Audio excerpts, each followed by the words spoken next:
வழங்குகிற ஆசிரியர்களையே ரொம்ப முக்கியமான ஆசிரியர்கள் அப்படின்னு சொல்றதா இருந்தா நம்மளை விட்டு மௌத்தா போனவங்களாம். அவங்க வழியாக அல்லாஹ் நமக்கு நிறைய பாடங்களை சொல்றான், நிறைய படிப்பினைகளை சொல்றான். ஆனா அது சில நிமிடங்களுக்கு, சில நாட்களுக்கு அந்த பாடம் நம்முடைய மனதில் பசுமையா நிற்குது. ஒரு சில நாட்களுக்கு பிறகு நம்ம எல்லாருமே இந்த பாடத்தை மறந்துடுறோம். இப்ப நம்மளை விட்டு இறந்து போனவங்க நம்முடைய நெருங்கிய உறவுகாரங்களா இருந்தாங்க அப்படின்னா அவங்களுடைய இழப்பு நமக்கு ஒரு பெரிய துன்பத்தை, கவலையை நமக்கு தருது. சிறிது நேரத்துக்கு தருது. அவங்களுடைய நெருக்கத்தை பொறுத்து, அவங்களால நாம அடைஞ்ச பயனை பொறுத்து, அவங்களுக்கு நமக்கு இடையில இருந்த உறவு பொறுத்து அது சில நிமிடங்களோ, சில மணி நேரங்களோ அல்லது சில நாட்களோ நீடிக்குது. அதுக்கு பிறகு நாம அவங்களை குறித்து மறந்துடுறோம், நம்ம இயல்பான வாழ்க்கைக்கு மாறிடுறோம். ஆனா இந்த நேரத்தில் நமக்கு எழக்கூடிய அந்த உணர்வுகளை, அந்த சிந்தனைகளை யாரு கரெக்டா பற்றி பிடிச்சுக்கிறாங்களோ அவங்க தங்களுடைய வாழ்க்கையின் இறுதி வரைக்கும் அந்த உணர்வோடு பயணிச்சிடலாம்.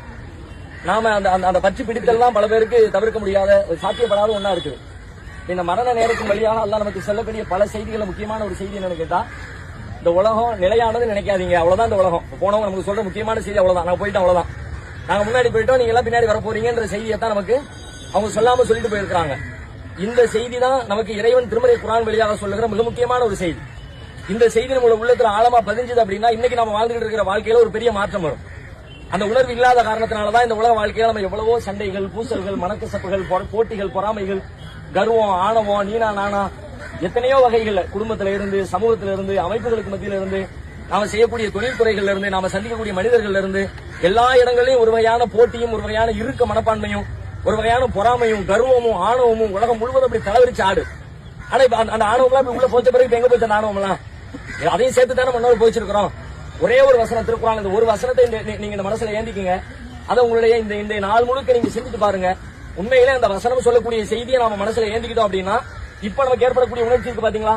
நம்முடைய தாயோ அல்லது சகோதரியோ, சகோதரனோ, வாப்பாவோ, உம்மாவோ, உறவுகளோ நம்மளை விட்டு போனவனே ஏற்பட்ட அந்த மன உணர்வு இருக்கு பாத்தீங்களா?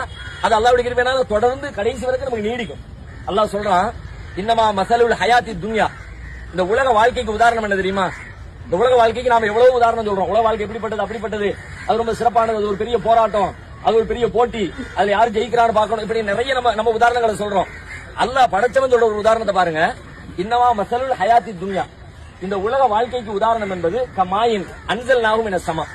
வானத்திலிருந்து நாம இறக்குற மழை தான் அதற்கு உதாரணம். அந்த மழை என்ன பண்ணுது? ஃபக்தலத பிஹி நபாத்துல் அர்த் மிம்மா யகுலுன் நாஸ் வல் அன்ஆம். அந்த வானத்திலிருந்து பொழியக்கூடிய மழை பூமிக்கு வருகிறது. பூமியில அது இந்த பூமியை அடைகிறது, பச்சை பசுமையான மரங்களை, செடிகளை அடைகிறது. மிம்மா யகுலுன் நாஸ் வல் அன்ஆம். கால்நடைகளும் மனிதர்களும் சாப்பிடுகிற இந்த தாவரங்களுக்கெல்லாம் அது நீராக பாய்கிறது. ஹத்தா இதா அகதத்தில் ஆறுது ஜுகுருபஹா வஸய்யனத். அப்படியே அந்த தண்ணி பாஞ்சு பாஞ்சு பாஞ்சு அந்த செடிகளும், அந்த கொடிகளும், அந்த மரங்களும் அப்படியே வளர்ந்து செழித்து நல்ல அலங்காரம் பெற்று நல்ல கனிகளை கொடுத்து பார்ப்பதற்கே பிரகாசமா ஒரு பெரும் மாந்தோட்டம் வச்சிருக்கிறார். மாந்தோட்டத்துல மழை பெய்யுது. அந்த மழையினால மாந்தோட்டம் நல்லா வளருது, நல்ல பூக்கள் பூக்கிறது, காய்கள் கனிகளாக அப்படியே பழுகி பெருகி வஸய்யனத் அப்படியே அலங்காரம் பெற்று ஹத்தா இதா அகதத்தில் ஆறுது ஜுகுருபஹா வஸய்யனத் வலன்ன அஹ்லுஹா அன்னஹும் காதிரூன அலைஹா. அந்த பூமிக்கு உரிமையாளர் நினைக்கிறாரு, நம்ம இந்த சொத்தின் மீது நமக்கு ஒரு பெரிய அதிகாரம் இருக்குது, ஒரு பெரிய ஆற்றல் இருக்கிறது, நாம எல்லாத்தையும் அறுவடை பண்ணி பெரிய காசு சம்பாதிச்சு ஒரு பெரிய ஆளா மாற போறோங்கிற மாதிரி இந்த சொத்தின் மீது, இந்த வருமானத்தின் மீது நமக்கு ஒரு பெரிய சக்தி, ஆற்றல் இருக்கிறது என்று அவர் எண்ணுகிற பொழுது வலன்ன அன்னஹும் காதிரூன அலைஹா அத்தாஹா அம்ருனா லைலன் வ நஹாரா. அவர் அப்படி நினைச்சுக்கிட்டு இருக்கிற நேரத்தில் காலையிலேயோ சாயங்காலமோ நம்முடைய கட்டளை அந்த பூமியை நோக்கி வருகிறது. வலன்ன அஹ்லுஹா அன்னஹும் காதிரூன அலைஹா அத்தாஹா அம்ருனா லைலன் வ நஹாரன் ஃபஜஅல்நாஹா ஹஸீதன் கஅல்லம் தகன பில்லம்ஸ். அவர் நம்ம பெரிய ஆளாயிட்டோம் அப்படின்னு நினைச்சிட்டு இருக்கிற நேரத்துல அதை அறுவடை செஞ்சு அதனுடைய பயனை அனுபவிப்பதற்கு முன்பாக நம்முடைய கட்டளை பூமியை அடைகிறது. ஹஸீதன், நாம் அதை அறுக்கப்பட்டதாக ஆக்கி விடுகிறோம். கஅல்லம் தகன பில்லம்ஸ், நேற்றைக்கு அங்கே இருந்ததற்கான சுவரே இல்லாமல் ஆக்கி விடுகிறோம். கதாலிக்கு நுஃபஸ்ஸிலுல் ஆயாத் லிகௌமி யதஃபக்கரூன். சிந்திக்கிற மக்களுக்கு இப்படித்தான் அல்லாஹ் ரப்பல் ஆலமீன் தன் உதாரணங்களை தெளிவுபடுத்துகிறான். நல்ல யோசிங்க, நல்ல பிரம்மாண்டம், அப்படியே எல்லாம் வளர்ந்து சிறப்பு, அப்படியே பெருமையும் மகிழ்ச்சியும் சந்தோஷமும் வருகிற தருணத்துல அல்லாஹ் பயன்படுத்துற வார்த்தை பாருங்க, ஹஸீதன், அறுக்கப்பட்டதாக. நம்ம தமிழ் மொழியில லோக்கல் லாங்குவேஜ் அப்படியே அறுத்து எரிஞ்சிட்டாம நம்மள, அதே மாதிரி சொல்லாத நல்லா பயன்படுத்துகிறான். ஹஸீதன், அறுக்கப்பட்டதாக. எந்த அளவுக்கு அறுக்கப்பட்டது? அல்லம் தகன பில்லம்ஸ். நேத்துக்கு இங்க இப்படி ஒண்ணு இருந்துச்சா அப்படின்னு கேட்டா சொல்லவே முடியாது. அது மாதிரி ஆக்கிடுவான். இப்படிதான் உலக வாழ்க்கை பாத்துக்க. நல்ல யோசிங்க, நாம அந்த நிலையில தான் இருக்கிறோம். ஆனா நம்மளுக்கு அந்த சிந்தனை வரமாட்டேங்குது. நம்மள முன்னோர்களை வச்சு சிந்திங்க. இப்ப நம்ம குடும்பத்துல நம்முடைய தந்தையை பத்தி நமக்கு தெரியுது, தாயை பத்தி தெரியுது. இன்னும் ஒருபடி மேலாய் போய் இன்னும் சிலருக்கு தந்தையை பத்தி தெரியுது, நன்னாவை பத்தி தெரியுது, நன்னியை பத்தி தெரியுது. அதுக்கு முந்தின தலைமுறை பத்தி கேட்டா எத்தனை பேருக்கு தெரியுது? ஆனா அதுக்கு முந்தைய உலகத்துல வாழ்ந்தாங்க தானே? அவங்க வழியா தான் நம்ம வந்திருக்கிறோம். அவங்க இல்லாம நம்ம இல்லதானே. நமக்கு முன்னாடி 2 தலைமுறை போயிருக்கு, 3 தலைமுறை போயிருக்கு, 100 தலைமுறை போயிருக்கு, 1000 தலைமுறை, எத்தனை தலைமுறை போயிருக்குன்னே தெரியாது. எவ்வளவோ பேர் வாழ்ந்துட்டு போயிட்டாங்க.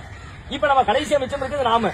இப்போ நமக்கு முன்னாடி வாழ்ந்துட்டு போனா நம்ம அத்தாமா விட்டுருங்க, அதுக்கு முந்தின தலைமுறையை பத்தி இந்த உலகத்துல அவங்களுக்கு இந்த உலகத்துக்கு இன்னைக்கு என்ன தொடர்பு? இன்னைக்கு அவங்களுடைய உலகத்துக்கு இன்னைக்கு அவங்களுக்கு நமக்கு என்ன தொடர்பு? கல்லம் தகனமில்லாம் சேத்துக்கு அப்படி ஒரு ஆள் இருந்தாங்களா அப்படின்னு பேசுறதுக்கு யாருமே இல்ல. பிள்ளைங்க இருக்கிற வரைக்குமாவது எங்க அத்தா அப்படி பேசுவாங்க, எங்க அம்மா அப்படி பேசுவாங்க, எங்க அம்மா அப்படி சிரிப்பாங்க, எங்க அம்மா அப்படி பண்ணுவாங்க அப்படின்னு பிள்ளைங்க பேசுறதுக்கு பிள்ளைங்க உயிரோடு இருக்கிற காலம் வரைக்கும் இந்த பேச்சு கொஞ்சம் கொஞ்சமா மிச்சம் இருக்கிறது. பிள்ளைங்களும் மூத்தா போயிடுச்சுன்னா கல்லம் தகனமில்லாம் நேத்தைக்கு இருந்ததுக்கான சுவடே இல்ல. இப்ப நாளைக்கு நாம அப்படிதான் ஆக போறோம். நாம இன்னைக்கு மூத்தா போயிட்டா அடுத்த ஒரு 10 ஆண்டுகளுக்கு நினைக்கப்படலாம், 20 ஆண்டுகளுக்கு நினைக்கப்படலாம். ஒரு பெரிய சமூகத்திற்கான சேவையை செஞ்சுட்டு போனவரா இருந்தா ஒரு 50 ஆண்டுகளுக்கு நினைக்கப்படலாம், ஒரு 100 ஆண்டுகளுக்கு கூட நினைக்கப்பட்டு விடலாம். அதுக்கு பிறகு என்ன? ஒண்ணுமே இல்லையே. அப்ப ஒண்ணுமே இல்லாம போற இந்த உலகத்துல இந்த உலகத்துக்காகத்தான் இவ்வளவு கோபமா? இப்ப இந்த நிமிஷத்துல யோசிங்க, நம்ம எத்தனை பேரோடு கோபத்தோடு இருக்கிறோம், எத்தனை பேரோடு சண்டையிட்டு கொண்டிருக்கிறோம், எத்தனை பேரோடு முரண்பட்டு இருக்கிறோம். எந்த அளவுக்கு அந்த முரண்பாடு நம்முடைய உள்ளத்தை இறுக்கி போய் கிடக்குதுன்னு சொன்னா, அவர் இந்த உலகத்தை விட்டு போயிட்டாருன்னு தெரிஞ்சதுக்கு பிறகு கூட அவரை எட்டி பார்க்க முடியாத இருகள் எல்லாம் நம்ம இடத்துல இருக்கிறது. அவர் போயிட்டாரு, அவருக்கு நமக்கு 1000 சண்டை பகை ஓகே தான். வாழ்கிற காலத்துல எவ்வளவு பிரச்சனை பஞ்சாயத்து ஓகே. ஆனா இன்னைக்கு போயிட்டாரு, இனிமே என்ன பகை? ஆனாலும் அந்த பகையை விட்டு வெளியே வர முடியலன்னா, அவர் மௌத்தா போனதுக்கு பிறகு கூட அவர் மேல உள்ள பகையிலிருந்து என்னால வெளிவர முடியலட்டி நான் என்ன ஒரு முஸ்லீம்?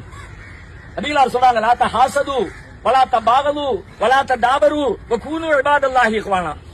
ஒருத்தருக்கு ஒருத்தர் பொறாமப்பட்டு அலையாதீங்க, ஒருத்தருக்கு ஒருத்தர் கோபப்பட்டு கிடக்காதீங்க, ஒருத்தருக்கு ஒருத்தர் சண்டை போட்டு இருக்கிறாதீங்க. கூனு இபாதல்லாஹி இஹ்வானா, அல்லாஹ்வுடைய அடியார்களே நீங்கள் சகோதரர்களாக இருங்கள். அதான் இந்த உலக நம்ம வாழ்ற வாழ்க்கைக்கும் சந்தோஷமா போயிடும். வாழ்ந்து முடிச்சதுக்கு பிறகு அல்லாஹ்விடத்துல போய் நிற்கும் சந்தோஷமானதாக மாறிடும். அதனால இந்த நேரத்துல இந்த சிந்தனை அல்லாஹ் சொல்லுகிற அந்த ஒற்றை செய்தி, ஃபஜஅல்னாஹா ஹஸீதன் கல்லம் தகனபில் அம்ஸ், அறுக்கப்பட்டதாக ஆக்கி விடுவோம். நேற்றைக்கு அங்க இருந்ததற்கான எந்த சுவடும் இல்லாததை போல மாற்றி விடுவோம்னு சொல்றாங்க. அதுபோல ஆகிவிடக்கூடிய வாய்ப்பில் அதன் ஓரத்தில் அதன் நிழலில் நின்று கொண்டிருக்கிறோம். அந்த சிந்தனையோடு இந்த இடத்திலிருந்து கலைந்து செல்வோம். இன்ஷா அல்லாஹ், அல்லாஹ் நாடி மரணம் வரைக்கும் அந்த சிந்தனை உள்ளத்துல பதிய வச்சு நம்முடைய வாழ்க்கையை மாற்றிக் கொள்வதற்கு முயற்சிப்போம். அல்லாஹ் ரப்பல் ஆலமீன் எல்லோருடைய பாவங்களையும், நம்மை விட்டு இறந்து சென்ற நல்லவர்களுடைய பாவங்களை மன்னித்து அருள் புரிவானாக. அஸ்ஸலாமு அலைக்கும் வரஹ்மத்துல்லாஹி வபரகாத்துஹு.